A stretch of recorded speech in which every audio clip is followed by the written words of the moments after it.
春日长裤与平底鞋的浪漫邂逅，这4双鞋让你从20岁美到60岁春风拂面的季节，衣橱里的长裤终于迎来了他们的高光时刻。然而，一个老生常谈却又无比现实的问题，总是横亘在每位爱美的女性面前：春天穿长裤，鞋跟多高才算恰到好处？作为一名在都市丛林中穿梭的上班族，我太理解那种踩着高跟鞋挤地铁的痛楚了。那短短10几分钟的通勤路，再美的细高跟也仿佛变成了某种精致的刑具，每走一步都在消耗我们对生活的热情。可若是随意配上一双旧运动鞋，又总觉得差点意思，那种过于松垮的随意感，像是临时出门倒垃圾的装扮，辜负了精心搭配的裤装。今年，时尚圈倒是刮起了一阵令人欣喜的平底鞋配长裤的风潮。请注意，这绝不是那种敷衍了事的平底，而是能让你从20岁穿到60岁，既照顾了双脚的舒适度，又自带时髦劲儿的4双宝藏鞋。它们不仅仅是鞋履，更是我们与生活和解、与自我相处的媒介。黑色平底鞋的质感重生。先说说那双人人都有的黑色平底鞋。听到这里，或许你已经在心里翻白眼了，太普通了吧？别急，今年的黑鞋确实玩出了令人耳目一新的花样。过去我们总觉得黑色是安全牌，但也容易沦为无聊的代名词。但2026年的新版本告诉我们，黑色的魅力在于材质的肌理。除了万年不变的尖头款配拖地阔腿裤能拉长视线这种老套路，今年更值得关注的是细节的革新。编织款的芭蕾平底鞋开始冒头，这种带有手工温度的质感，比前2年流行的网纱款更显高级，透气性也更好。配上一条原色牛仔裤，那种法式的慵懒感信手拈来。此外，丝缎材质的黑色芭蕾鞋也成了新宠。那种细腻的光泽感，在春日的阳光下微微闪烁，能让一件普通的卡其色风衣瞬间贵气起来，仿佛你刚刚从歌剧院散场。还有软底哑光的黑色乐福鞋，带一点点大约 1.5 厘米的厚底，不夸张，但刚好能悄悄修饰腿型，站一天也不累。这种微增高的设计，既保留了平底的舒适，又避免了完全贴地带来的拖沓感。以前我总追求鞋子的存在感，觉得越特别越好。但现在我越来越觉得，黑色平底鞋像是一位沉默的老友，它不抢风头，却能在你最疲惫的时候拖住你的双脚。那种丝缎或编织带来的触感，其实是在提醒我们，即使是基础款，也值得被认真对待。真正的奢侈，不是 logo， 而是这份不费力的体面。红色平底鞋的活力点睛，如果你想要穿搭有点颜色，红色平底鞋今年确实火得有理。这并非空穴来风，看看 Jennie 和 Rose 都在穿的那些苹果亮红色芭蕾鞋，就已经说明了一切。它已经不是什么小众单品，连 Puma 这些运动品牌都在推，足见其受欢迎程度。但很多人望而却步，担心红色怎么穿才不土。秘诀在于撞色与克制。想象一下，一件利落的白色衬衫配黑色阔腿裤，全身素净，脚踩一双猩红芭蕾鞋，平淡里突然有了看点，那是沉闷职场中的一抹心跳。或者是奶油黄的奶奶衫配怀旧色牛仔阔腿裤，再来双小红鞋，瞬间减龄5岁，仿佛回到了无忧无虑的大学时光。今年流行的还有那种把运动元素、芭蕾风格和玛丽珍设计揉在一起的红色鞋款，以及带点粗花呢质感的小香风红芭蕾鞋。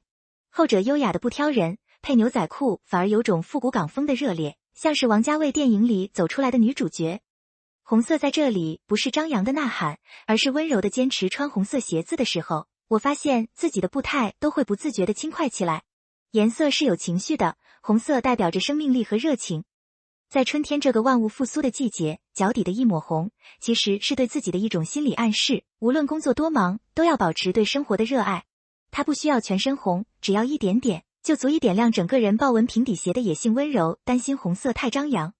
那豹纹平底鞋可能是你的舒适区外一步之遥的选择。很多人不敢穿豹纹是怕显老气或太野，这种顾虑我完全理解，毕竟豹纹翻车的案例不在少数。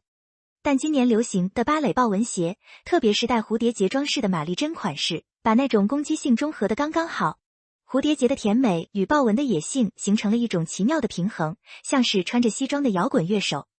配深色裤子能瞬间点亮全身，打破沉闷，配经典丹宁蓝牛仔裤又显得很有辨识度，不会显得过于隆重。说白了，它就是那种不改变你原有穿衣风格，但悄悄注入亮点的单品。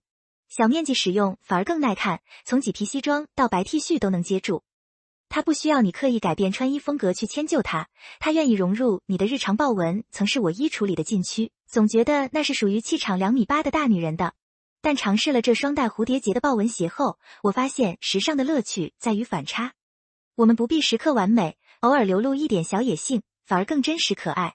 这双鞋给我的感觉是，你不必成为别人眼中的豹纹女王，你只需要做那个敢于在平凡日子里加一点调料的你。德训鞋的舒适进化。最后说说德训鞋，这双鞋今年别只盯着黑白灰了。作为经典款，它一直在进化。2026年的趋势是微宽胖版型，鞋头更圆润，鞋底加厚到 2.5 至 3.5 厘米。这个改动对于亚洲女性来说太友好了，既修饰了常见的宽脚板，又有物理增高的效果，而且重心更稳。